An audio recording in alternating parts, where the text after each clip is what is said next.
2 பேர் வந்த ரூட்டு வேற. எம்ஜிஆர் வர்றது திமுகவில் இருந்து அப்போதும் நடிச்சிட்டு இருக்கிறார். திமுகவில் இருந்து அண்ணா திமுகவுக்கு வர தொடங்கப்படுறாரு. விஜய் இதுக்கு முன்னாடி எந்த பொலிட்டிக்கல் எக்ஸ்பீரியன்ஸும் கிடையாது. குறைந்தபட்சம் காங்கிரஸ்லயோ இந்த கட்சிக்கும் இல்ல.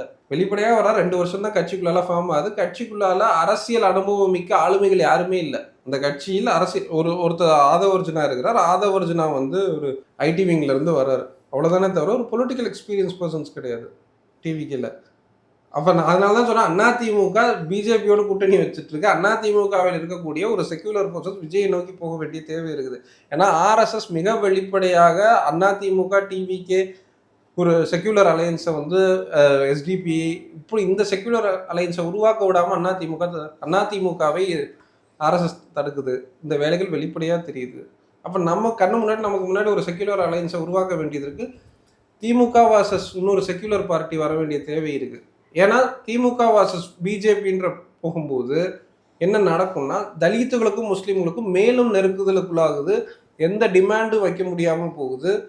எந்த சமூக ரீதியாக, பொருளாதார ரீதியாக, கல்வி ரீதியாக இஷ்யூஸ் பேஸில் கூட நாம் வந்து ஆளும் தரப்பை நோக்கி எந்த கேள்வியுமே வைக்க முடியாது. தமிழ்நாடு மாதிரியான இந்த கிரவுண்டை செகுலரைஸ் பண்ண போகிறோமான்றது ஒரு கேள்வி இருக்குது. அந்த இடத்துல விஜய் போன்ற தரப்புகள் வரட்டும், இன்னும் அவங்க கட்சியில் வந்து ஆளுமை மிக்க நபர்கள் வரட்டும், அதற்கு மேலே அது ஒரு கட்சியாக நம்ம நம்பலாம்.